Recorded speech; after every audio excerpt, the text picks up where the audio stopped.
நல்லார் சித்த மருத்துவமனை, கிருஷ்ணகிரி, சென்னை. 255 அன்னை திருமண சீர்வரிசை பொருட்கள் 1,29,000 மட்டுமே. தமிழகம் முழுவதும் இலவச டோர் டெலிவரியும் உண்டு.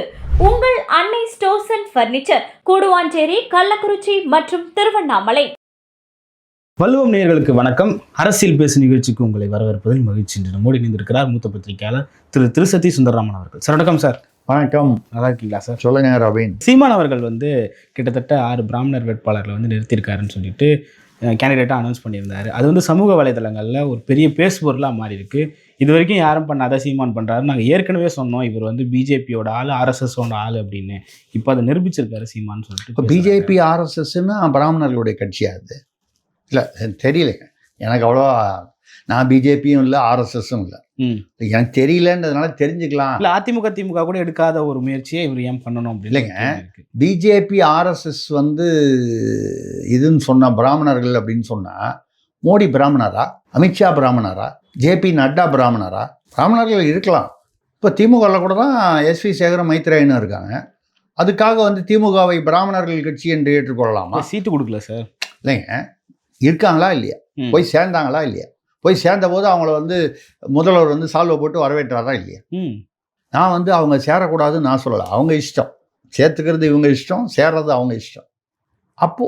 அப்போ அது பிராமணர்கள் கட்சி ஆகிடுமா? பிஜேபியில் சில பேர் அண்ணாமலையை ஆதரிக்கிற பிஜேபியினர் இருக்காங்க. பிராமணர்களில் அதிகமாக இருக்காங்க. அண்ணாமலை பிராமணரா? அப்போ இது சும்மா இந்த பிஜேபின்னா பிராமணர் கட்சி ஏங்க? இப்போ கூட எஸ்ஐனா சப் இன்ஸ்பெக்டர், இது தேர்வாணையம் இல்லை, அந்த பரீட்சை வச்சு அதில் தமிழில் ஒரு கேள்வி, தமிழில் ஒரு கேள்வி கூட கேட்கலையா? தமிழ் பாடமே இல்லை. எங்கே? தமிழ்நாடு காவல்துறைக்கான சப் இன்ஸ்பெக்டர் துணை ஆய்வாளருக்கான பரீட்சையில். இது உயர்நீதிமன்றத்துக்கு போய் அது எப்படியா தமிழ்நாட்டில் தமிழ் ஒரு கேள்வியே இல்லாத, தமிழ் பாடமே இல்லாத ஒரு வினாத்தாள் எப்படி தயார் பண்ணீங்கன்னு சொல்லி இந்த தேர்வுடைய முடிவுகளை இடைக்கால தடை விதித்திருக்கிறது முந்தானத்து சென்னை உயர்நீதிமன்றம். இப்போ நம்ம என்ன சொல்லணும்? தமிழ்நாட்டில் இருக்கிற காவல்துறையை அப்போ இந்திக்காரன் உள்ள நுழைஞ்சிருவான், பிஜேபிக்காரன் உள்ள நுழைஞ்சிருவான்னு சொல்கிற திமுக தமிழ்நாட்டில் அப்போது காவல்துறையில் இருக்கிற எஸ்ஐலாம் பான்பீடாவாயன், பானிபூரிக்காரன், அவங்களுக்கெல்லாம் கொடுக்கலான்னு முடிவு பண்ணாங்கன்னு நம்ம ஏற்றுக்கலாமா? இப்போ நீங்கள் தமிழை வச்சா நீங்கள் சொல்கிற பான்பூரிக்காரனுக்கும் பான்பீடாவாயனுக்கும் தமிழில் அப்போ அவனுக்கு சௌகரியமாக அவங்கள இந்திக்காரர்களை தமிழ்நாடு காவல்துறையில் எஸ்ஐ ஆக்க வேண்டும் என்ற முயற்சியில் முதல்வர் ஸ்டாலின் ஈடுபட்டிருக்கிறார், தலைமையிலான அரசு ஈடுபட்டிருக்கிறார் அப்படின்னு நம்ம சொல்லலாமா? ஆனால் ஏன் என்ற பதில் யோசனை பண்ணி பாருங்க. தமிழ்நாட்டில் ஒரு எஸ்ஐ, அவனுக்கு தமிழில் கேள்வி இல்லைன்னா அப்போ தமிழ் அவசியம் இல்லைன்னு பள்ளிக்கூடத்தில் நீங்கள் அரசு பள்ளிக்கூடத்துலையா இருந்தால் தமிழ் வேணும்னு சொல்வீங்க. வேலூர், ஆம்பூர், திருநெல்வேலியில் அந்த பக்கத்துலலாம் உள்ள அரசு பள்ளிகளில் தமிழே இல்லை, உருது இருந்தால் பரவாயில்ல. அம்மா உருது வேணான்னு சொல்லலை, தமிழையும் வச்சுக்கலாம்ல. அங்கே உள்ள இஸ்லாமியர்கள்லாம் வீட்டில் உருதா பேசுகிறாங்க, தமிழில் தானே பேசுகிறாங்க, நம்ம சகோதரர்கள் தானே. அதே மாதிரி சிபிஎஸ்சியில் திமுக நிர்வாகிகள் எவ்வளோ பேர் தலைமை குடும்பத்திலேருந்து அவங்க பள்ளி வச்சுருக்காங்க. அந்த பள்ளியிலலாம் இந்தி இருக்குல்ல, ஆனால் இந்தி திணிப்புன்னு பேசுகிறீங்க. அப்போ என்ன? அரசு பள்ளியில் அவன் படிக்கக்கூடாது, அப்படி அவனுக்கு இந்தி வேணும்னா அவன் எங்கே வரணும்? தனியார் பள்ளிக்கு வரணும், ஃபீஸ் கட்டணும். தனியார் பள்ளியை யார் நடத்துகிறா? பெரும்பாலும் அரசியல்வாதிகள். நீங்கள் இன்றைக்கி engineering college, medical college, hospital, பள்ளிக்கூடம் ஃபுல்லாக திராவிட அரசியல்வாதிகள் தான். நான் திராவிடன்னு சொல்லும்போது திமுக, அதிமுக, ஏன்னா இதில் பெரிய வித்தியாசம் ஒன்றும் இல்லை. 5 வருஷம் முன்னால் அங்கே இருந்த சேகர் பாபு அப்பாவு, 5 வருஷம் 10 வருஷம் முன்னால் செந்தில் பாலாஜி, ராஜகண்ணப்பன், வரிசையாக கேகேஎஸ்எஸ்ஆர்னு லிஸ்ட் எடுத்திங்கன்னா இப்போ இங்கே இருக்காங்க. நாளைக்கு ஒரு கால் அதிமுக இன்னும் கொஞ்சம் மேலே திமுக கொஞ்சம் டவுன் ஆகணும்னு நான் சொல்லலை. அந்த மாதிரி ஒரு ஆகக்கூடிய ஒரு சூழ்நிலை வந்தாலோ, இல்லை அவங்கவுங்களுக்கு உள்ளுக்குள்ள பிரச்சனை வந்தாலோ கட்சி மாறுவதற்கு இந்த ஓபிஎஸ் மாறிட்டார்ல. ஒரு முதல்வராக இருந்தார் அதிமுகவில், இடைக்கால முதல்வராக 2 முறையோ 3 முறையோ இருந்திருக்காரு. ஒருங்கிணைப்பாளராக இருந்தார். ஒருங்கிணைப்பாளர்னா எலெக்ஷன் ஃபார்மில் அவர் கையெழுத்து போடணும் யார் நின்னாலும். இதுவரை பெரிய ஒரு வரலாற்று அந்த சாதனையா சோதனையான்னு தெரியல எப்படி சொல்கிறதுன்னு. ஒரு கட்சியில் ஒருங்கிணைப்பாளர் என்று சொல்வது கட்சியின் தலைவர். ஆமாம். அதுக்கு பொதுச் செயலாளர்னு அந்த வந்து சில காரணங்கள்னால எடப்பாடிக்கு அவருக்கும் உள்ள பேலன்ஸுக்காக ஒரு ஒருங்கிணைப்பாளர், ஒரு இணை ஒருங்கிணைப்பாளர்னு சொல்லி அவர் வந்து முதல்வர், இவர் துணை முதல்வர்னு வச்சுருந்தாங்க. பட் அந்த லெவலில் இருந்துக்கிட்டு திமுக இத்தனை வருடங்களாக எந்த திமுகவை எதிர்த்து அவர் பேசி வந்தாரோ, அரசியல் பயணம் நடத்தினாரோ, வைத்திலிங்கமும் அதே தான், மனோஜ் பாண்டியனும் அதே தான். சேராது அவங்க இஷ்டம், சேர்த்துக்கிறது அவங்க இஷ்டம், நம்ம அதை பற்றி பேசலை. அதுக்கப்புறம் என்ன கொள்கை கோட்பாடு பேசுகிறீங்க? அதே தான் நம்ம விஜய் பற்றி விமர்சனம் சொல்லும்போதும் திமுக தீய சக்தி, அதிமுக ஊழல் சக்தி அப்படின்னு சொல்கிறாருன்னா சொல்கிறதுக்கு அவருக்கு எல்லா உரிமையும் இருக்குது. ஒரு அரசியல்வாதி என்ற முறையில் அவருக்கு சொல்வதற்கு எல்லா உரிமையும் இருக்குது. அவர் சொல்வதை வந்து இல்லை, அவர் பொய் சொல்கிறார் நம்ம வந்து பேசலை. திமுகவிலும் ஊழல் வழக்குகளில் பாதிக்கப்பட்ட அமைச்சர்கள் வந்து அதான் ஊழல் வழக்கு உள்ள, சொத்து குவிப்பு வழக்குகள் உள்ளவர் இருக்காங்க. அதிமுகலையும் இருக்காங்க. அதிமுகலேருந்து திமுகவுக்கு வந்தவங்க இருக்காங்க. திமுகலேருந்து எல்லாமே இருக்குது. ஆனால் இதை எதிர்த்து நான் ஒரு மாற்றம் கொண்டு வர போகிறேன்னு சொல்லிட்டு எனக்கு ரோல் மாடல் வந்து எம்ஜிஆர், ஜெயலலிதா, கருணாநிதிங்கிறார். அவங்க தான் ரோல் மாடல்லாம் பேசாமல் திமுகலேயே போய் சேர்ந்துருக்கலாமே. ஊழல் வழக்குன்னு சொன்னால் எங்கே ஆரம்பிச்சது தமிழ்நாட்டில்? காமராஜர் கக்கன் பிரிவில் இருந்துச்சா? இல்லை. ஊழல் வழக்கு சர்க்காரியா அப்போ தான் ஆரம்பிச்சிச்சு. அதாவது கருணாநிதி அவர்கள் முதல்வராக இருக்கும்போது, அண்ணாதுரை இருக்கும்போது கூட ஒன்றும் பெரிய ஊழல் வழக்கு இல்லை. அவர் ரூபாய்க்கு 3 படி அரிசி போடுறேன்னாரு, 1 படி தான் போட்டாருங்கிறது அந்த மாதிரி விமர்சனங்களை தவிர ஊழல்னு பெருசாக எதுவும் நடந்ததாக வழக்குகள் எதுவும் இல்லை, நடந்ததாக விவரங்கள் இல்லை. ஐயா கருணாநிதி பிரிவில் தான் ஆரம்பிச்சது. அது முதலையில் ஆரம்பித்து பல விஷயம் சர்க்காரியால் சர்க்கரையை வந்து எறும்பு தின்னுடுச்சு, கோணிப்பையை வந்து கரையாக அரிச்சிருச்சுங்கிற அளவுக்கு விஞ்ஞான ரீதியான ஊழல்னு சொல்லி வந்தது. அதுதான் வந்து இந்திரா காந்திக்கு எதிரான கூட்டம் நெருக்கடி சமயத்தில், நெருக்கடி நிலை சமயத்தில் மாறினது போனது. அரசியலுக்கான இது இந்த ஊழலுக்காக டிஸ்மிஸ் செய்யப்பட்ட முதல் அரசு, ஒரே அரசு வந்து அப்போ அந்த பீரியடில் திமுக அரசு. நம்ம என்ன சொல்கிறோன்னா, ஓபிஎஸ் வந்து ஒரு கட்சியின் தலைவர் தான், அது ஒருங்கிணைப்பாளர்ன்றது தலைவர்ன்றது ஒரு பேர் தான். அவர் போய் திமுகவில் சேர்ந்துட்டு இன்றைக்கி வந்து அப்போ இவ்வளோ நாள் அவர் வந்து தவறு செய்தாரா? இது ஜெயலலிதாவுக்கு அவர் செய்யும் துரோகம் இல்லையா? அவரை நம்பி வந்து இடைக்கால முதல்வராக 2 தடவையோ 3 தடவையோ வச்சுட்டு போனாங்க. அவங்க அவர் செய்கிற துரோகம் இல்லையா? சேர்றது அவர் இஷ்டம், சேர்த்துக்கிறது அவங்க இஷ்டம். அவர் வந்து அவர் அன்பானவர், பண்பானவர், சாதுவானவர்னு முதல்வர் கூட பேசியிருக்கார். அவர் ரொம்ப அன்பானவர், சாதுவானவர்ன்றதுனால தான் நம்பி ஜெயலலிதா வந்து அவரை இடைக்கால முதல்வரை வச்சுட்டு போனாங்க. திரும்பி வந்தால் வந்து நாற்காலியை வந்து விட்டு ஏந்து போய் அம்மா உட்காருங்கன்னு சொல்லுவாருன்னு நம்பிக்கையில். அதெல்லாம் வந்து அவருக்கு வந்து ஜெயலலிதா அவர்களுக்கு அவர் மீது நம்பிக்கை இருந்தது, அவ்வளோதான். அது ஒரு நல்ல பண்புன்னு சொன்னால் ஆமாம், நல்ல பண்பு, இல்லைன்னு சொல்ல. ஆனால் இப்போ போய் திமுகவில் இருந்துட்டு நீங்கள் வந்து இப்போ திமுகவில் வந்து ஜெயலலிதாவை வந்து அட்டாக் பண்ணி பேசுகிறாங்கன்னா அப்போ ஓபிஎஸ் எப்படி பேசுவார்? திமுகவில் எம்ஜிஆரையோ ஜெயலலிதாவை எதிர்த்து தான் பேசுவான், கலைஞரை பாராட்டி பேசுவான். இது வந்து அந்தந்த கட்சியுடைய தலைமை இயல்பு. இப்போ அங்கே போய் எப்படி செங்கோட்டையனாவது அவருக்கும் இதே பிரச்சனை இருந்தால் கூட விஜய்னா அவர் என்ன பண்ணார்? ஜெயலலிதா ஃபோட்டோ பாக்கெட்டில் வச்சுட்டே கொஞ்ச நாள் இருந்தார். அப்புறம் கொஞ்ச நாள் போனோம்னா நைஸாக அதை எடுத்துகிட்டு இப்போ விஜய் ஃபோட்டோ வச்சுட்டார். அதே மாதிரி நான் நினைக்கிறேன் ஜெயலலிதா ஃபோட்டோ பின்பக்கமும் இந்த பக்கம் விஜய் ஃபோட்டோவும் பிரிண்ட் பண்ணி வச்சுருப்பார்னு நினைக்கிறேன். எங்கேயா போகும்போது விஜய் ஃபோட்டோ இந்த பக்கம் தெரிகிற மாதிரி அப்புறம் வேணும்னா அப்படி திருப்பி வச்சுக்கலாம், ரைட்டு. பட் அது ஒரு 3வது கட்சி, திமுகவும் அதிமுகவும் இல்லாதது. இப்போ ரோல் மாடல்னு சொல்லி விஜய் பேசும்போது இதே கேள்வி தான் வருது. அவங்க தான் ரோல் மாடல்னா அப்புறம் நீங்கள் ஏன் கட்சி ஆரம்பிக்கிறீங்க? அதில் ஏதாவது ஒன்றில் போய் சேர்ந்துருக்கலாமே, திமுகவில் சேர்ந்துருக்கலாம், இல்லை அதிமுகவில் சேர்ந்து. இல்லை சார், அந்த பிராமணர்களை ஏன் வேட்பாளராக நிறுத்தணும் அப்படின்றது சோசியல் மீடியாவில் பெரிய பேசும் பொருளாக இருக்குது. அது இல்லாமல் இதனால தான் பிஜேபியோட பி டீம் இவர். இல்லைங்க, பிராமணர்களை ஏன் நிறுத்தக்கூடாது? இல்லை கேட்குற கேள்விக்கு பதில் சொல்லுங்க. பிரசாந்த் கிஷோர் என்கிற பிராமணரை வைத்து அவருக்கு 380 கோடி ரூபாய் பணம் கொடுத்து அவருடைய ஆலோசனையின் பேரில் திமுக வெற்றி பெற்றதாக 2021 வருது. இது ஏதோ 2021 தான் நடந்ததுன்னு நினைக்காதீங்க. 1967 காமராஜரை தோற்கடிப்பதற்காக ராஜாஜி என்ற பிராமணருடன் திமுக கூட்டணி சேர்ந்ததுனால தான் வந்து காமராஜரை தோற்கடித்தாரு. ஏங்க அப்பெல்லாம் வந்து பிராமணர் வேணும்? பிராமணர் என்பது தமிழ்நாட்டில் உள்ள பல சாதிகளில் அது ஒரு சாதி. அங்கிருந்து ஏன் சத்தியமூர்த்தி போன்றவர்கள் எத்தனையோ பேர் வந்து முத்துலட்சுமி ரெட்டின்னு அவங்க கல்யாணம் பண்ணிட்டு தான் ரெட்டியை தவிர முத்துலட்சுமி அவர்கள் வந்து ஒரு பிராமண குடும்பத்தை சேர்ந்தவர். இப்படி எத்தனையோ பேர் வந்து சுதந்திர போராட்ட தியாகிகள் இருந்திருக்காங்க. மகாகவி பாரதியார் வந்து பிராமணர் என்பதற்காகவா அவருக்கு வந்து முண்டாசு கட்டினாங்க? அவ்வளோ பெரிய பெருமை கொடுத்தாங்க. அவரவருக்கு திறமை பெருமை இருக்குது. ரெண்டாவது நான் வந்து எந்த காலத்துலேயுமே வந்து இந்த ஜாதி நல்ல ஜாதி, இந்த ஜாதி நல்லவன் இல்லை. எல்லா ஜாதியிலையும் நல்லவனும் இருக்கான், கெட்டவனும் இருக்கான். பிராமண ஜாதியில் வந்து நல்லவன் இருக்கான்னு சொல்லும்போது திருடனோ ஏமாத்துறவனோ ஒருத்தன் கூட இல்லைன்னு நம்ம சொல்ல முடியுமா? இல்லை வாக்கரசியலுக்காக இதை பண்ணாருன்னு எடுத்துக்கலாமா?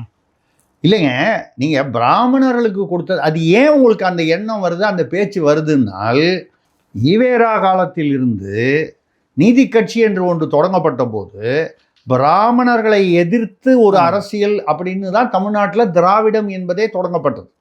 அந்த நீதி கட்சி தான் பின்னால் திராவிட கழகமாகி திமுக ஆச்சு. அதுக்கப்புறம் அது மதிமுக அதிமுகலாம் பிரிஞ்சு போச்சு. அதெல்லாம் ஆக பிராமணர்களை எதிர்த்து ஒரு அரசியல் அந்த காலத்தில் வந்தது. அந்த சூழ்நிலையில் அது அரசியலுக்கு வந்து சௌகரியமாக இருந்தது. இதில் வந்து அது சரியா இல்லையான்னு கேட்டால் அப்படி பார்க்க போனால் நீதி கட்சியில் வந்து ஆரம்பித்த போது யார் இருந்தா? மேனன், ரெட்டி, தமிழை தாய்மொழியாக கொள்ளாதவர்கள் தான் இருந்தாங்க. ஒரே ஒருத்தர் தான் வந்து பட்டியல் சமூகம், அன்றைக்கி தலித்துன்னு சொல்லக்கூடிய இன்றைக்கி பட்டியல் சமூகம்னு சொல்லக்கூடிய MC ராஜா இருந்தார். கொஞ்ச நாளில் வந்து இங்கே வந்து எங்களுக்கு நீதி கிடைக்காது, சமூக நீதி கிடைக்காதுன்னு சொல்லி வெளியே போயிட்டார் அவர். இஸ்லாமியர்கள் 10 பேருக்கு கொடுத்துருக்காரு, கிறிஸ்தவர்கள் 7 பேர் கொடுத்துருக்காரு சீமான். தெலுங்கை தாய்மொழியாக கொண்டவர்கள் என்று சொல்லக்கூடிய ரெட்டியார், நாயுடு போன்றவர்கள் கிட்டத்தட்ட 10 பேருக்கு கொடுத்துருக்காரு. மற்ற வன்னியர்களுக்கு கொடுத்துருக்காரு. அதான் எல்லா கட்சியுமே கொடுக்கறது சார். ஆனால் அதிமுக, திமுக, பாஜக கூட தமிழ்நாட்டில் வந்து பிராமணர்களுக்கு 6 சீட்டுன்றது இது வரைக்கும் அலோகேட் பண்ணலை. ஆனால் ஏன் இந்த இடத்துல சீமானதை பண்ணணும் அப்படின்றது இருக்குது.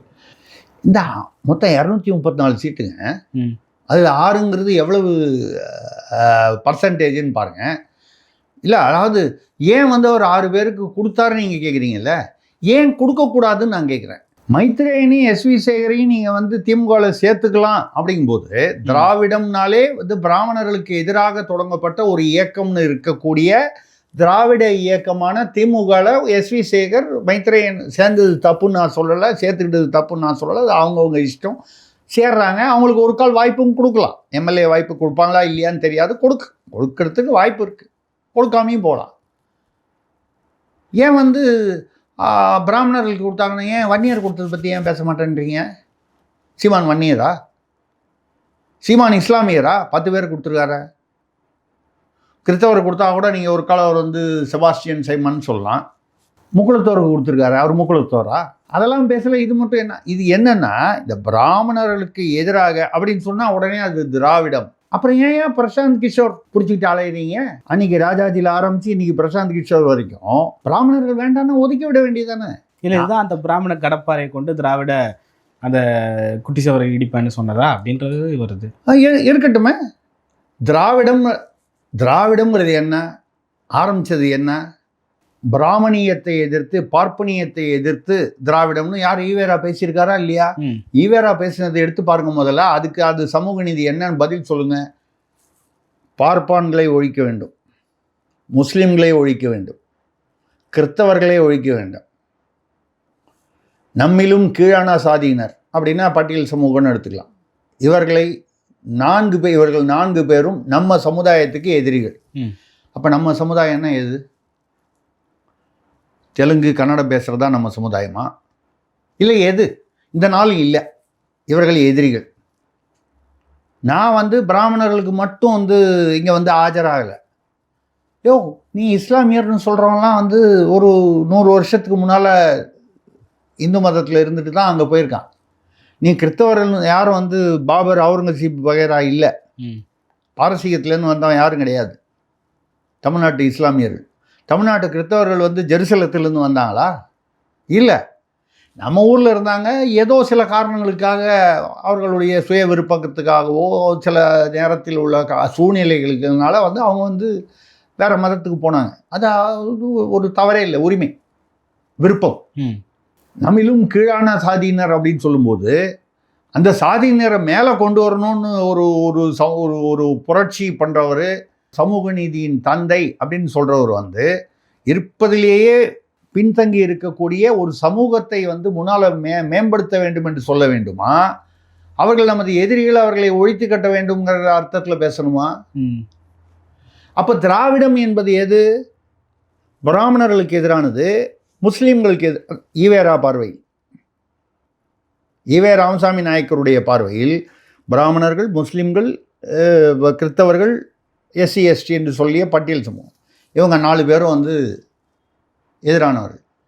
இவங்க 4 பேரையும் நீங்கள் தமிழ்நாட்டில் வந்து எதுவுமே கொடுக்காம விட்டுட்டிங்கன்னா, இஸ்லாமியர்கள் வாக்கும் கிறிஸ்தவர்கள் வாக்கும் இல்லாமல் வந்து திமுக வந்து கோர் ஓட் பேங்கே அவங்களுக்கு அதானே. அப்போ ஈவேரா கொள்கைக்கு எதிராக திமுக நடந்து கொள்கிறது என்று ஸ்டாலின் ஏற்றுக்கொள்வாரா? நம்ம வந்து ஈவேரா சொன்னார்னு சொல்கிறது விடுதலை பத்திரிகையில் 1957 அவர் அது எழுதினதை வந்து நிர்மலா சீதாராமன் அவர்கள் வந்து பாராளுமன்றத்தில் பேசினது, அவங்க பேசினது இல்லை. அதுக்கெல்லாம் முன்னால் நான் தமிழக அரசியலில் தலையங்கத்திலேயே வந்து முரசொலியில் கார்ட்டூன் போட்டு கட்டுரை எழுதினதை எடுத்து போட்டிருக்கேன். நான் வந்து ஈவேரா பெரியார் சொன்னார்னு நானாக சொல்லலை, முரசொலியிலிருந்து நான் கோட் பண்ணி தான் நான் அந்த என் பத்திரிகையில் போட்டேன். இப்போ முரசொலியில் ஏன் போட்டீங்க? அன்னைக்கு உங்களுக்கும் பெரியாருக்கும் பிரச்சனை இருந்தது. அது என்ன சிக்கல், சொத்து சிக்கலா, என்ன சிக்கலா, ஏதோ ஒரு கருத்து வேற்றுமை என்ன காரணங்கிறத விட்டுருங்க. அன்னைக்கு அவர் செய்ததெல்லாம் வந்து தவறுன்னு சொல்லிட்டு அதையே இன்னைக்கு வந்து சமூக நீதின்னு சொன்னால், அப்போ இஸ்லாமியர்களுக்கு சீமான் கொடுத்தபோது அது ஏன் அந்த கேள்வி வரல? பிராமணர்களுக்கு கொடுத்துட்டாரு, பிராமணர்களுக்கு கொடுத்தாரு. அதில் யார் ஜெயிக்கிறாங்களோ அதாவது அவனுக்கு வந்து செல்வாக்கு இருந்தால் ஜெயிச்சுட்டு போகிறான், பிராமணர்ன்றதுனால ஜெயிச்சிட்டு அப்படின்லாம் ஒன்றும் கிடையாது. பெரிய பெரிய தலைவர்கள்லாம் வந்து காமராஜர் வந்து நாடார் அப்படின்னா, நாடாருங்கிறதுக்காக அவர் வந்து காங்கிரஸ் தலைவராக இருந்தாரான்னு இல்லையே. காங்கிரஸ் தலைவர் காமராஜர் நாடாராக இருந்தார், அப்படிதான் சொல்லலாமே தவிர கக்கன் வந்து பட்டியல் சமூகத்தை சேர்ந்தவர்.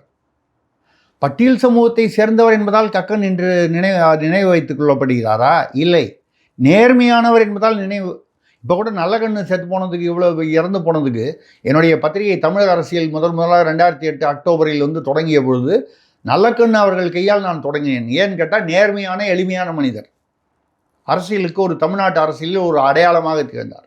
101 வயதில் இறந்தார். கடைசி வரைக்கும் வாடகை வீட்டில் ஒரு 4 வேஷ்டி சட்டையோடு இருந்தவர், வெறும் புத்தகங்களோட. இப்போ நீங்கள் நல்லகண்ணு எந்த ஜாதின்னு பார்த்தா நம்ம வந்து சொல்கிறோம், அவர் இந்த ஜாதின்றதுனால அவருக்கு வந்து அந்த மரியாதை வருதா? இல்லை. ஜாதியினால் ஒருத்தருக்கு வந்து மரியாதை வந்துடாது. அவருடைய நடவடிக்கை, நடத்தை, அதை பொறுத்து தான் வந்து நல்லவர், கெட்டவர், திறமையானவர். அந்த வகையில் சொல்கிறேன், அவர் வந்து எல்லா ஜாதிகளுக்கும் ஒரு ஒரு சமநீதி அப்படிங்கிற மாதிரி, ஒரு சமூக நீதிங்கிற மாதிரி கொடுத்துருக்காரு. அதில் பிராமணர்களும் 6 பேர் கொடுத்துருக்காரு. 234 ஏதோ ஒரு 60 பேர் கொடுத்தா மாதிரி வந்து 6 பேர் கொடுத்தாரு. ஏன் வேணா நீங்களும் கொடுங்க, இஷ்டப்பட்டா. கொடுக்கக்கூடாதுன்னு யாரும் சொல்லலையே. பொதுவாக பிராமணர்கள் அதிகம் பேர் இப்போ வந்து அரசியலுக்கு வரதில்லை. ஏன்னு கேட்டால் அவர்களுக்கு வந்து அதற்கு காரணம் வந்து பிராமணர்களுக்கு எதிர்ப்பான ஒரு திராவிடம் என்ற ஒரு சூழ்நிலை இருந்ததுனால அவங்க வந்து கல்விக்கு அதிக முக்கியத்துவம் கொடுத்து, கல்வியிலிருந்து ஒரு வேலைக்கு போகணும், அப்படி இல்லைன்னா வெளிநாட்டுக்கு போயிடணும், வேலையில் உள்நாட்டிலேயே வெளிநாட்டிலேயே, இப்படி அவர்கள் வந்து ஏன்னா அவர்களுக்கு ஒதுக்கீடு கிடையாது. நினைத்து பாருங்கள், 69% வந்து சலுகை கொடுத்து அம்பேத்கர் வந்து 10 வருஷங்களில் வந்து இந்த சலுகைகள்லாம் வந்து 10 வருஷத்துக்கு கொடுக்கலாம், அதுக்கப்புறம் கொடுக்கக்கூடாதுன்னு அவர் சொல்லலை. 10 வருஷத்தில் ஓரளவுக்கு நிலைமை வந்து முன்னேறிவிடும் என்று அவர் நினைத்தார். அது இன்னி வரைக்கும் அவருடைய கனவு வந்து இன்னும் முழுதாக நிறைவேறவில்லை என்பது உண்மை, ஏற்றுக்கொள்ள வேண்டிய உண்மை. எந்தவித சலுகைகளும் இல்லாமல் அவர்களுடைய கல்வி உழைப்பை மட்டும் நம்பிய ஒரு இனம் வந்து வந்திருக்குன்னு சொன்னால், அவர்களுக்கு வந்து அரசில் ஒதுக்கீடு உண்டா? கிடையாது. சலுகைகள் உண்டா? கிடையாது. தொழிலில் வரும்போது சிறுபான்மையினர் என்ற ஒரு அந்த சலுகைகள் வந்து அவங்களுக்கு வந்து, இப்போ மசூதியை நீங்கள் வைக்கணுன்னா, இந்து பள்ளி, ஒரு பள்ளி ஆரம்பிக்கணுன்னா, ஒரு இந்து ஆரம்பிக்கணுன்னா அப்ரூவல் வாங்கணும். சிறுபான்மையினர் ஆரம்பிக்கணுன்னா தேவையில்லை.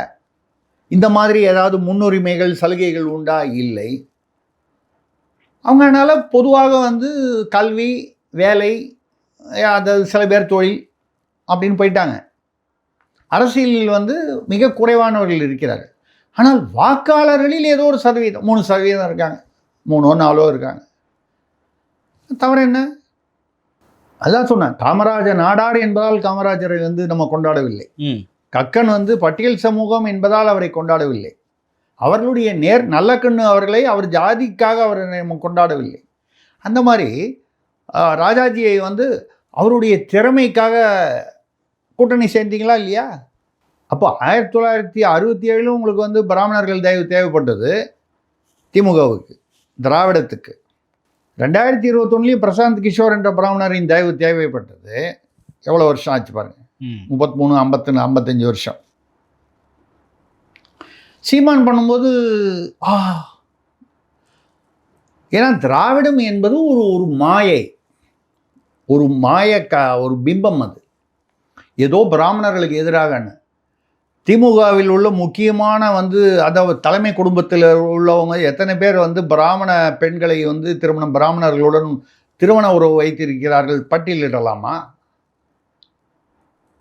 நான் ஏன்னு கேட்கல, அது அவர்களுடைய விருப்பம். அங்கே வரும்போது அது தவறில்லை. மற்ற இடங்களில் வரும்போது ஏதோ பிராமணர்கள் வந்து அரக்கர்கள், அவர்கள் ஏதோ வந்து ஒரு ஒரு ஒரு ஒரு அதாவது இது நவீன தீண்டாமையா? அவங்களுக்கு எந்த சலுகையும் கொடுக்கலையே, எந்த ஒதுக்கீடும் கிடையாது, எந்த முன்னுரிமையும் கிடையாது. அவன் படித்து அவன் வந்து மேலே வர்றான். உன்னை யாராவது எங்களை வந்து படிக்க விடாமல் அந்த காலத்தில் பிராமணர்கள் தான் இதெல்லாம் வந்து புழுகு, பொய். பல கோடி ரூபாய் நன்கொடையாக கொடுத்த நான் வந்து 3 அதாவது SC/STக்காக பள்ளிகள் அப்படின்னு 3 பள்ளிகள் வந்து தஞ்சாவூர் மாவட்டத்தில் வந்து கும்போணத்துக்கு அருகில் திருநாகேஸ்வரம் மற்றும் அருகில் உள்ள பகுதிகளில் வந்து பட்டியலினத்திற்காகவே ஒரு இங்கிலீஷ் பள்ளி, அப்புறம் வேறு 2 பள்ளி. அதாவது பெரும்பாலானவர்கள் பட்டியல் சமூகத்தை சேர்ந்தோம். நான் ஒன்றும் பிராமணர்களுக்காக தனியாக பள்ளி ஒன்றும் கட்டி கொடுக்கலையே. ஏன் நம்ம வந்து அந்த இடத்துல எதுக்காக பார்க்குறோன்னா, அந்த சமூகம் வந்து இன்னும் முன்னேறணும், அவர்கள் பின்தங்கி இருக்கிறார்கள், முன்னேற வேண்டும், அவ்வளோதான். நீங்கள் என்ன பண்ணியிருக்கீங்க? திராவிடத்தில் வேணும்போது அவங்களோட உறவு வச்சுப்பீங்க, அவங்கள யூஸ் பண்ணிப்பீங்க, கூட்டணி வச்சுப்பீங்க, திருமண பந்தம் வச்சுப்பீங்க. அரசியல்னு வரும்போது மட்டும் வந்து பிராமணியம், பார்ப்பனியம் வேணும்னா விட்டுருங்க. ஏன் திருமண உறவு வச்சுக்கிறீங்க? ஏன் பிரசாந்த் கிஷோரை கூப்பிட்றீங்க? பிரசாந்த் கிஷோர் வந்து பிராமணர் என்பதால் அவரை அழைக்கவில்லை, அதுவும் சொல்கிறோம். அவர் வந்து அந்த துறையில் வந்து ஒரு நிபுணராக இருந்தார், அழைத்தார்கள். அவரால் வெற்றி பெற்றார்களா? அவரும் இணைந்து அந்த வெற்றிக்கு வந்து ஒரு காரணமாக இருந்தாரா? இல்லை, அங்கெல்லாம் வந்து உங்களுக்கு இந்த ஜாதி தெரியல. சீமான் ஒரு 6 பேருக்கு கொடுக்கும்போது மட்டும் இந்த ஜாதி தெரியுதுன்னா, அது பிராமணர்களுக்கு எதிரானதா இல்லை சீமானுக்கு எதிரானதா? மாமியார் உடைத்தால் மண்குடம், மருமகள் உடைத்தால் பொன்குடம் என்பது போல திராவிடத்தில் வந்து பிராமணர்களுடன் உறவு வைத்து கொண்டாலோ இல்லை வந்து அவர் கூட்டணி வைத்து கொண்டாலோ அது இயல்பான அரசியல். சீமான் 234 6 பேர் கொடுத்தாரு, தவறு இல்லையே, நீங்கள் கொடுங்க. ஓகே சார் News7 24/7 அவங்க நடத்துகிற அந்த தேர்தல் பயணம் என்ற ஒரு நிகழ்ச்சி நடத்துகிறாங்க. அதில் 4 கட்சியோட அந்த வேட்பாளர்கள் இல்லை அந்த வேட்பாளர்கள் சார்ந்தவர்கள் வந்து நிற்க வச்சு ஒரு நேர்காணல் மக்கள் மன்றத்தில் நடத்துகிறாங்க. அது நடத்தும்போது திமுக அதிமுகவை சார்ந்தவர்கள் எல்லாம் பிரதானமாக வைக்கிறது, நீங்கள் என்ன மக்களுக்கு செஞ்சுருக்கேன்னு கேட்குறப்போ ரோடு போட்டோம், பாலம் கட்டணும், சாலை போட்டோம்னு சொல்கிறாங்க. அதே போல் இப்போ நிறைய பாலத்துக்கு அடிக்கெல்லாம் நாட்டியிருக்கிறதா கேள்விப்பட்டிருக்கோம். இப்படி பார்க்குறீங்க? இந்த பாலம்னு சொன்னாலே சிரிப்பு தான் வருது. கூட திருவான்மியூர்லேருந்து உத்தண்டிக்கு வந்து முதல்வர் ஸ்டாலின் அவர்கள் 2100 கோடி 4 வழி சாலை 13.3 கிலோமீட்டருக்கு வந்து அடிக்கல் நாட்டியிருக்காரு. இது ஏன் இப்போ போய் வந்து பண்ணுறாங்கன்னா, இப்போ சொல்கிறாங்க 4000 5000 கோடிக்கு வந்து டெண்டர் வந்து இந்த அடுத்த சில இதில் முடிவு பண்ணி, டெண்டர்னாலே கமிஷன் கரப்ஷன் அப்படின்னு சொல்கிற மாதிரி அது வந்து ஆயிடுச்சு தமிழ்நாட்டில். நான் வந்து சொல்கிறது வந்து இப்போ கடந்த 50 வருட காலங்களாக டெண்டர் என்றாலே கரப்ஷன். ஏன் இதை வந்து சொல்கிறேன்னா, நீங்கள் ஏதோ திமுக வந்து நான் வந்து விமர்சனம் பண்ணி சொல்கிறேன்னு இல்லை, அதிமுகவையும் சேர்த்து தான் சொல்கிறேன். ஏன்னு கேட்டால், அதிமுக பீரியடில் கான்ட்ராக்டராக இருக்கிறவன் தான் திமுக பீரியட்லேயும் கான்ட்ராக்டராக வரான், கமிஷன் கொடுக்குறவன். கான்ட்ராக்டரை பொறுத்த வரைக்கும் அவனுக்கு என்ன அதிமுக திமுகன்னு என்ன இருக்குது, அவனுக்கு கான்ட்ராக்ட் கிடைக்கும். இப்போ கூட பார்த்தீங்கன்னா மதுரையில் வந்து வேலுநாச்சியார் பாலம்னு ஒன்று திறந்துருக்காங்க. அதுக்கப்புறம் அழகர் பாலம்னு ஒன்று, அதை கல்லழகர் அதை வச்சு அழகர் பாலம்னு. இந்த பாலத்தில் 50% வேலை இன்னும் முடியவே இல்லை. இன்னும் அந்த இரும்பு, அந்த கம்பி, அந்த இதெல்லாம் சாரம் அதெல்லாம் கட்டியிருக்கு, இன்னும் பூசலை. ஒரே ஒரு பகுதியில் சும்மா வெள்ளை அடிச்சுட்டு ஒரு ரெட் கார்பெட் போட்டு முதல்வர் மற்ற அதிகாரிகள் அமைச்சர்கள் இல்லாமல் பக்கத்தில் நின்றுட்டு ஒரு வீடியோ எடுத்துகிட்டு பாலம் திறந்து விட்டுதான் சொல்கிறாங்க. வீடியோவில் நாறுது, எடுத்து பாருங்கள், எடுத்து போடுங்க நீங்கள். மதுரையில். இதுதான் கட்டி இந்த பாலம் வந்து இன்னும் 50% கூட முழுமையும் பெறல. அப்போ எதுக்கு திறந்து வைக்கிறீங்க? அதே மாதிரி அதே மதுரையில் மாற்றுத்திறனாளிகளுக்காக 14 கோடி ரூபாய்க்கு வந்து ஒரு நாட்டாமை பில்டிங்னு ஒன்று, மாற்றுத்திறனாளிகள் வந்து அங்கே தொழில் ஆரம்பிக்கலாம், கடை வைக்கலாம், அதுக்காக அவங்களுக்காக. அது வந்து 20% வேலை தான் வந்து இது நடந்திருக்கு. சும்மா இப்போ தான் கல்லெல்லாம் கொட்டி வச்சுருக்காங்க. ஆனால் இப்போ போன வாரத்தில் வந்து முதல்வர் வந்து திறந்து வச்சுட்டார். அதை மாற்றுத்திறனாளிகள் சங்கத்தை சேர்ந்தவர்களே அதை வீடியோ எடுத்து வெளியிட்டிருக்காங்க. கல் கொட்டி வச்சுருக்காங்க, மண் கொட்டி வச்சுருக்காங்க. ஆனால் வந்து முதல்வர் திறந்து வச்சுட்டார். ஏதோ கட்டடமே முழுசாக முடிந்து விட்டது போல ஒரு பிரமையை ஏற்படுத்தி இருக்கிறார். இந்த அழகர் பாலமும் அதே தான், இந்த வேலுநாச்சியார் பாலமும் அதே தான். இப்போ கூட வேறு ஏதோ ஒரு ஊரில் வந்து இப்போ எங்கே பார்த்தாலும் ரோடு பார்த்தீங்கன்னா, ரோடு போட்டதா சொல்லி இவ்வளோ கோடி அவ்வளோ கோடின்னு போடுவாங்க. கையில் ஆளுன்னா அப்படியே மணல் மாதிரி வருது. அப்போ இந்த பாலம் இப்போ புரியுதா KNR எங்கே மாட்டுறாருன்னு? இப்போ இந்த பாலங்கள் இப்போ கூட நம்ம இந்த வெள்ளம் வந்தபோது பார்த்தீங்கன்னா, அப்போ தான் 1 மாதத்துக்குள்ளே கட்டப்பட்ட ஒரு பாலம் வந்து வெள்ளத்தில் இடிஞ்சு விடுமா. ஏன்னு கேட்டால் இப்போ நீங்கள் நேற்று டைம்ஸ் ஆஃப் இந்தியாவில் எடுத்து பாருங்கள். தினம் நான் அது வழியாக தான் வர்றேன். போன வாரம் தான் வந்து எங்கள் வீட்டுக்கிட்டே இருக்குது மத்திய கைலாஷ், அந்த எல் வடிவாலான இந்த OMRல போகக்கூடிய, அது சும்மா ஒரு 672 மீட்டர் உள்ள ஒரு ஃப்ளைஓவர் மேம்பாலம். 60 கோடியிலே கட்டி 68 கோடின்னு சொல்கிறாங்க. 68 கோடி இப்படி போகுது. புதுசாக போட்டது. டைம்ஸ் ஆஃப் இந்தியா செய்தியை எடுத்து பார்த்தீங்கன்னா, அவங்க போய் கான்ட்ராக்டர்ஸை கேட்டால் M90 என்கிற ஒரு வகையான அதை என்ன சொல்கிறது, கிரானியூல்னு சொல்லுவாங்க. அதாவது கான்கிரீட் அந்த மிக்ஸ்சர், அது போட்டு பண்ணணும். M90ன்ற குவாலிட்டி. அதுக்கு அடுத்தது M70, M50, M40. M40ன்றது இருக்கிறதுலையே மிகவும் கம்மியான தரமுடையது. M90 உபயோகப்படுத்த வேண்டிய இடத்தில் M40 காஸ்ட் வந்து பார்த்தீங்கன்னா M90க்கு இதுக்கும் பாதி கூட. அது 100 ரூபான்னா சும்மா ஒரு பேச்சுக்கு சொல்கிறேன். 100 ரூபான்னா இது 50 ரூபா தான், 40 ரூபா 50 ரூபா தான். இந்த M40யை போட்டு செய்ததால் தான் இப்படி வந்து, அதாவது பாலம் போட்டு முதல்வர் தொடங்கி வைத்து சில நாட்களிலேயே இப்படி பம்பின்னு அப்படி மேடும் பள்ளமுமா குண்டும் குழியுமாக. இது வந்து டைம்ஸ் ஆஃப் இந்தியாவில் வரதுக்கு முன்னாலேயே 2 நாள் முன்னாலே புது பாலமாச்சு, அதில் ஏறி போகலான்னு போனபோது என்னுடைய ஓட்டுநர் வந்து, சார் என்ன சார் பாலம் இப்படி போட்டு வச்சுருக்காங்க அப்படின்னு சொன்னார். தெரியலையப்பா, அது ஏதோ பார்த்தா டைம்ஸ் ஆஃப் இந்தியாவில் விவரமாக வந்திருக்கு 2 நாள் பொறுத்து. அது மட்டும் இல்லாமல் அதில் பயப்படக்கூடிய ஒரு விஷயம் வந்து என்னென்னால், அந்த பாலத்தை தாங்கும் அந்த இரும்பு தூண்கள் அது வந்து பலவீனமாக தெரிகின்றனன்னு ஒரு கான்ட்ராக்ட் அசோசியேஷன்லேருந்து யாரோ ஒரு நிர்வாகி சொல்லியிருக்கார். லோடு தாங்குமான்னு தெரியலன்னு. அதுக்கு மேலே அவ்வளோ பஸ்ஸு, கார்கள், மற்ற வண்டிகள்லாம் போகும்பொழுது திடீரென்று ஏதாவது அந்த கொள்ளிடத்தில் வந்து ஒரு பாலம் விழுந்த மாதிரி வந்ததுன்னா, சென்னையுடைய மத்திய பகுதியில் ஏற்கனவே அம்பத்தூரில் டைடல் பார்க்குகள்லாம் பார்த்தீங்கன்னா, அந்த குடிநீர் கழிவுநீர் அந்த கால்வாய் வெட்டும்போது அதில் உள்ள பிரச்சனைகள்னால மிகப்பெரிய 10 அடி அகலமுள்ள 10 அடி ஆழமுள்ள பள்ளங்கள் திடீர்னு தோன்றி ஒரு காரே கூட உள்ளே போய் சிக்கின அளவுக்கு அதெல்லாம் வந்து நடந்திருக்கு. இப்போ இவங்க வந்து பாலமாக கட்டுறேன்னு சொல்லும்போது நமக்கு பக்குன்னுது. நான் என் டிரைவர்கிட்ட சொல்லிட்டேன், நமக்கு இந்த பாலம் வேணாம்ப்பா, புது பாலம், நம்ம பாட்டில் கீழே போகலாம், ஒரு 10 நிமிஷம் சிக்னல் ஜாஸ்தியானால் பரவாயில்ல, நானாவது பரவாயில்ல, இந்த வயசாகிடுச்சு, உனக்கு இள வயசு குடும்பம் சின்ன பசங்கள்லாம் இருக்குது, அந்த பாலம் வேணாம்ப்பான்னு சொல்லிட்டேன். ஏன்னா ஒரு புது பாலம் போட்டு 1 வாரம் கூட ஆகவில்லை, அது வந்து பம்பி ரோடு. இதை நான் சொன்னால் வந்து நான் வேணும்ன்ட்டு சொல்கிறேன், ஏதோ காழ்ப்புணர்ச்சியில் சொல்கிறேன். டைம்ஸ் ஆஃப் இந்தியாவில் பெரிய செய்தியாக வந்திருக்கு, கிட்டத்தட்ட ஒரு 1/4 பக்க செய்தியாக வந்திருக்கு படத்தோட. அப்போ இவர்கள் பாலம் கட்டுவது என்பது அந்த டெண்டருக்காக. டெண்டர் எதுக்காக? கமிஷனுக்காக.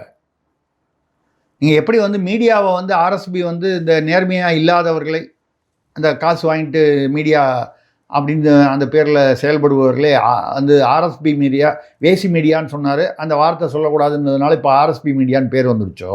இப்போ நம்ம இந்த பாலங்கள்லாம் இனிமேல் என்ன சொல்லணும்? KNR பாலம்னு சொல்லக்கூடிய அப்படி KNRனா என்ன அர்த்தம்னா ஊழல்.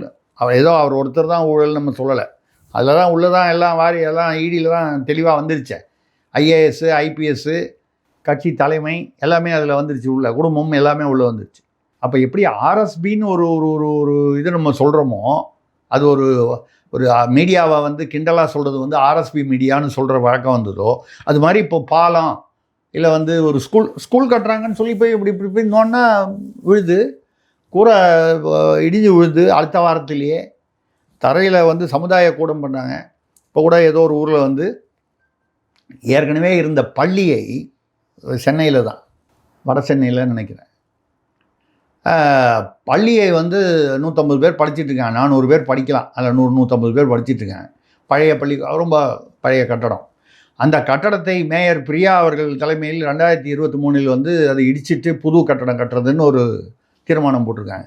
அப்புறமா வந்து 24 மெதுவாக வந்து அதை மாற்றிட்டு அந்த இடத்தில் வந்து சமுதாய கூடம் கட்டலாம்.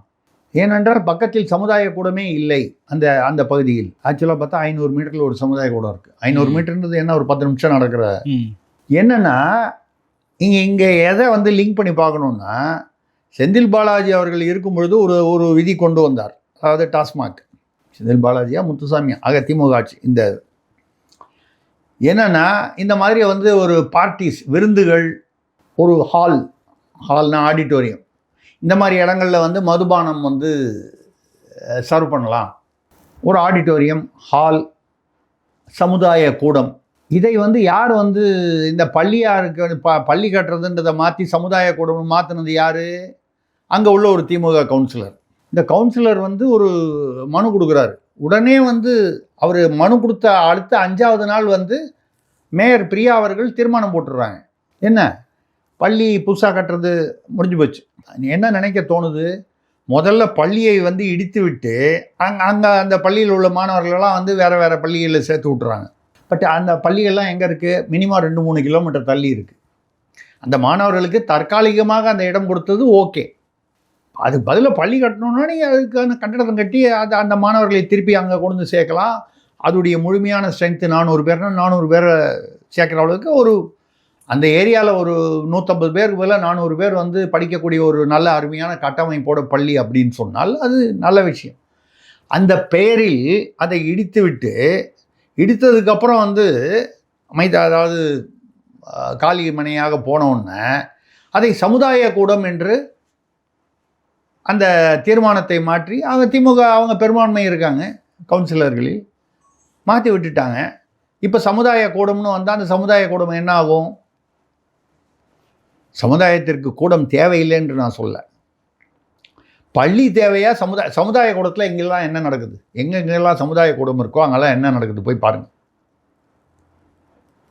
பாதி இடங்களில் வந்து சமுதாய கூடம்னு சொல்கிற இடம் வந்து இப்போ அவங்க 500 மீட்டரில் ஒரு சமுதாய கூடம்னு சொல்கிறேன்ல, அந்த இடத்துல போய் பார்த்தீங்கன்னா யாரோ ஒருத்தர் ஆக்கிரமிப்பு பண்ணி வச்சுருக்காரு, அதை திறக்கிறதே இல்லை.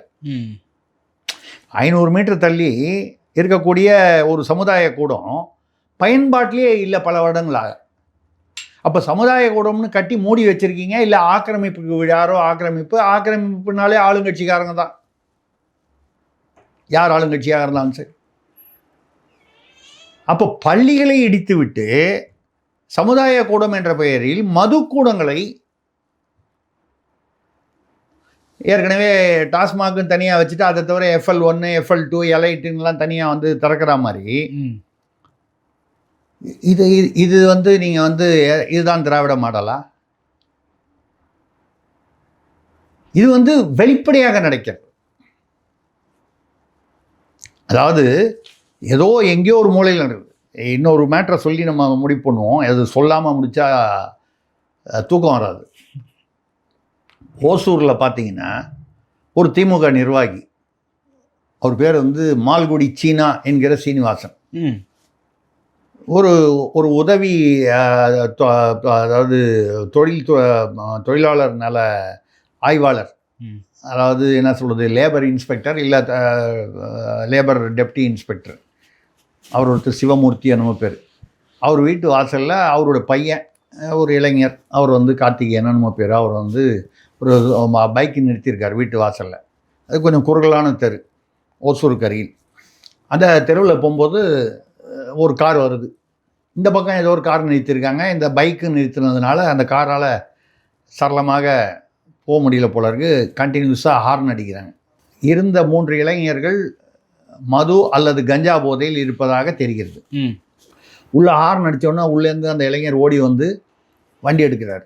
ஏங்க ஹார்ன் அடிச்சுட்டீங்க, அந்த எடுக்கிறேங்க அப்படின்னு. அவர் எடுக்கும்போதே அந்த வண்டியை வேண்டுமென்றே இடித்து கீழே சாய்த்து இருக்கிறார். நான் தான் எடுக்கிறேனே, அப்புறம் ஏன் வந்து சாய்க்கிறீங்கன்னு உள்ளே இருந்த அந்த அந்த சிவமூர்த்தி என்பவர், சிவமூர்த்தின்னு நினைக்கிறேன் ஒரு பேர், அவர் வந்து வெளியில் வந்து இவருடைய அந்த இளைஞருடைய மனைவி குழந்தை இவங்களாம அவங்களும் வந்து மனைவி குழந்தையும் பக்கத்தில் வந்து நிற்கிறாங்க வாசலில். ஒரு ஏதோ ஒரு சின்ன ஒரு கலாட்டா. அந்த தெருவிலையும் வந்து ஒரு 10-15 பேர் வந்து சுற்றி வந்து பண்ணாங்க. இந்த 3 இளைஞர்கள், அதில் அந்த மால்குடி சீனா என்ற திமுக நிர்வாகியோட மகன் ஆதித்யா என்ற அவர் தான் வண்டி ஓட்டுறாரு. இன்னும் பாக்கி 2 பேர் இருக்காங்க. உடனே கையில் வந்து உள்ளேருந்து கார்லேருந்து கழியும் கட்டையும். எதுக்காக கழி கட்டை எதுக்காக வண்டியில் வைக்கணும்? ரவுடிகள் தானே வைக்கணும். அவங்க எடுத்துகிட்டு வந்து இவங்களோட சண்டைக்கு வராங்க. அப்போ அந்த சிவமூர்த்தி வந்து, என்னப்பா போதையில் வந்து தகராறு பண்ணீங்க, வண்டி வெளியில் நிறுத்தினாரு, நீங்கள் ஹார்ன் அடித்தோன்னே வந்து எடுத்துட்டார்ல, அதோட விட்டு போக வேண்டியதானே அப்படின்னு அவர் வந்து ஒரு யதார்த்தமாக அவருடைய வயதுக்கு அவர் வந்து ஒரு ஒரு சொல்லி அதை அந்த இடத்த கூல் டவுன் பண்ணணும்னு பண்ணியிருக்காரு. அப்போது அந்த ஆதித்யா வந்து வேகமாக வண்டியை வேண்டுமென்றே எடுத்து இந்த சிவமூர்த்தி, இவர் பையன், அவருடைய மனைவி, அந்த 6 வயது குழந்தை, இவங்க நிற்கிற இடத்துல வந்து மோதி இருக்கிறார். மோதியதில் அவர் வந்து எலும்புகள் உடைந்து சிவமூர்த்தி இறந்து விட்டார். ஆஸ்பத்திரிக்கு எடுத்துகிட்டு போகும்போதோ இல்லை போயோ இறந்துட்டார். இவங்களுக்கெல்லாம் வந்து லேசான காயம் காலில். இவருக்கு ஒரு கை முறிஞ்சு போச்சு பையனுக்கு, அந்த பைக்காரருக்கு. அவரால் அவங்க அப்பாவை வந்து அடிபட்ட அவங்க அப்பாவை தூக்க வரும்போது இந்த ஆதித்யா என்கிற அந்த இளைஞர், அவங்க அப்பா திமுக நிர்வாகி, அவர் வண்டியை ரிவர்ஸில் எடுத்து மறுபடியும் ரிவர்ஸில் வந்து ஏற்ற வர்றாரு. அப்போ அது மது போதையை விட கஞ்சா போதையாக இருப்பதற்கான வாய்ப்புகள் அதிகம். ஏன்னா அப்போ தான் ஒன்றும் தெரியாது. சரி, இதெல்லாம் நடந்துச்சு. எஃப்ஐஆர் போய் ஒருத்தர் இறந்துட்டார். எஃப்ஐஆர் போட்டால் அவர் பேரில், அந்த ஆதித்யா பேரில் போடல, நிர்வாகி பையன் பேரில். இவங்க 2 பேர் பேரில் மட்டும், அதுவும் வந்து பல முறை அலைக்கழிக்கப்பட்டு அதுக்கப்புறம் தான் போட்டிருக்காங்க.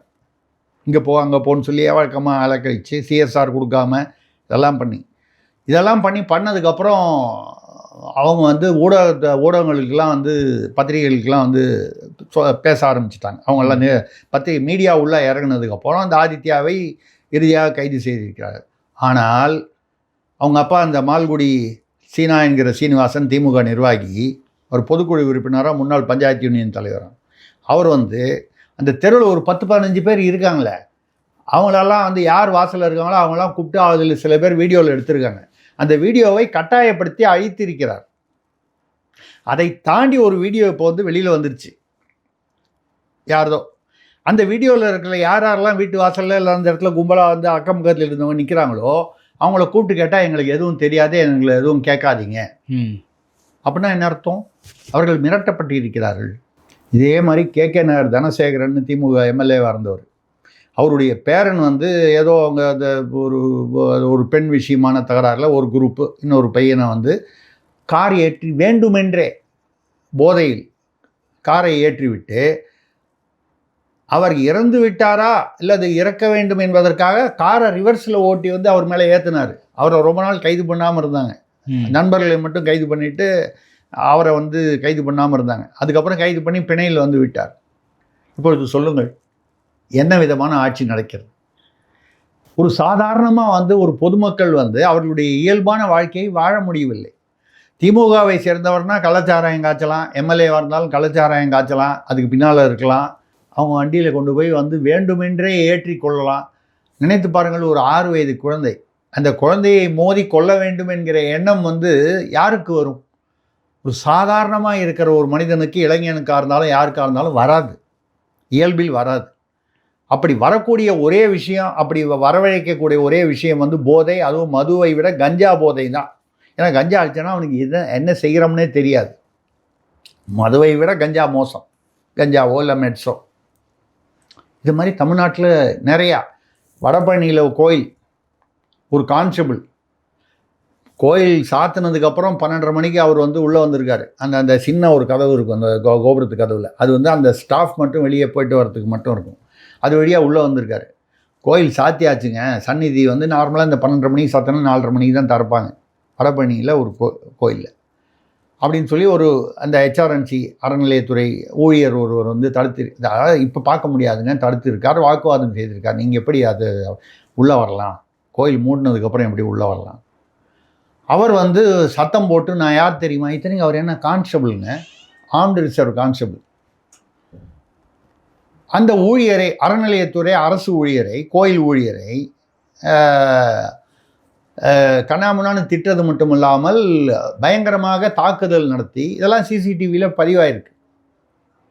அந்த கோயிலுடைய இணை ஏசின்னு சொல்லக்கூடிய அசிஸ்டன்ட் கமிஷனர் ஹெச்ஆர்என்சி அவரே போலீஸில் போய் கம்ப்ளைண்ட் கொடுத்தா கம்ப்ளைண்ட் வாங்கலை. எப்படி இருக்குது பாருங்கள் தமாஷு. ஹெச்ஆர்என்சி அரசு, அதே தமிழக அரசு, அதோடைய ஏசி போய் என்னுடைய அலுவலர் வந்து இப்படி தாக்கப்பட்டிருக்கிறாருன்னு சிசிடிவியை என்க்ளோஸ் பண்ணுறாரு. பாருங்கள், ஒரு கான்ஸ்டபிள் வந்து பண்ணியிருக்காருன்னு. காவல்துறையில் அது கான்ஸ்டபிள்ன்றதுனால வழக்கு பதிவு பண்ண மாட்டேன்னு சொல்லி இது வரைக்கும் பிரச்சனையாக இருக்குது. இதுவரை அந்த கான்ஸ்டபிள் கைது செய்யப்படவில்லை, வழக்கு பதியப்படவில்லை. இன்றைக்கி காலையில் உள்ள செய்தி வரைக்கும். இதுக்கப்புறம் என்ன நடக்கலாம்? அப்போது திமுக என்றாலே ஒரு லைசன்ஸ், குற்றத்திற்கான லைசன்ஸ் என்ற ஒரு எண்ணம் அவர்களுக்கு வந்துவிட்டது. அந்த எண்ணம் திமுக நிர்வாகிகளுக்கு வந்துவிட்டது, காவல்துறைக்கும் வந்துவிட்டது. ஏன்னு கேட்டால் காவல்துறையில் இருக்கிறவங்க என்ன, ஏன் அவங்க பண்ணலாம் நான் பண்ணக்கூடாதா? திமுககாரை வந்து தப்பு பண்ணால் நான் தானே ஹெல்ப் பண்ணுறேன், அப்போ நான் தப்பு பண்ணக்கூடாதா? அதனால தான் பார்த்தீங்கன்னா ஆப் வச்சு போதைப்பொருளை வந்து 5 போலீஸ்காரங்களை வந்து கைது பண்ணாங்க சென்னையில்.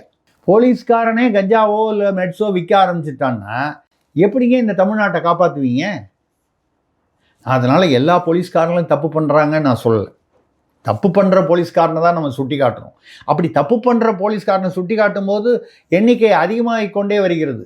ஒரு சென்னையோ இல்லை தமிழ்நாட்டின் எந்த பகுதிகளிலோ அதிகமாகி கொண்டு வருகிறது.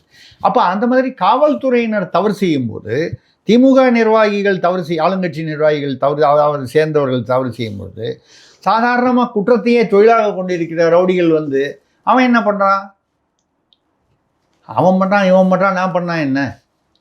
இப்போ ரவுடியிசம் அதிகமாகிறது என்றால் ரவுடியிசம் ஆதரிக்கப்படுகிறது, வளர்க்கப்படுகிறது அவர்களுக்கு பின்னணி இருப்பதால். அப்போ பின்னணி அப்போ தான் என்ன பண்ணிடுறாங்க, இப்போது ரவுடி எல்லாரும் பாருங்கள் திமுகலையும் போய் சேர்ந்துடுறான், இல்லை வேறு கட்சிகளில் போய் சேர்ந்துடுறான், ஏதோ ஒரு அரசியல் கட்சியில் புகலிடம் ஆகிவிட்டது. அப்படி குற்றவாளிகளின் புகலிடமாக நான் திமுக மட்டும் சொல்லலை, பாஜக உட்பட பல கட்சிகளில் வந்து ரவுடிகள் வந்து போய் சேர்ந்துக்கிறான். அதிமுகவில், பாஜகவில், மற்ற கட்சியில், விசிக, எல்லா கட்சியிலையும் போய் சேர்ந்துக்கிறாங்க. ஏதோ ஒரு பாதுகாப்பு. அதில் ஆளுங்கட்சியாக இருந்தால் இன்னும் கொஞ்சம் அதிகமான சலுகை அவர்களுக்கு வந்து என்ன சொல்கிறது, ஒரு சுதந்திரம், ஒரு பாதுகாப்பு என்று நினைக்கக்கூடிய அளவுக்கு இருக்குது. மக்கள் தான் இதற்கு ஒரு தீர்வு சொல்ல வேண்டும். ஓகே சார், பல்வேறு கருத்துக்களை பகிர்ந்து கொண்டீங்க. மற்றும் ஒரு காலம் சந்திப்போம். நன்றி சார். நன்றி, வணக்கம்.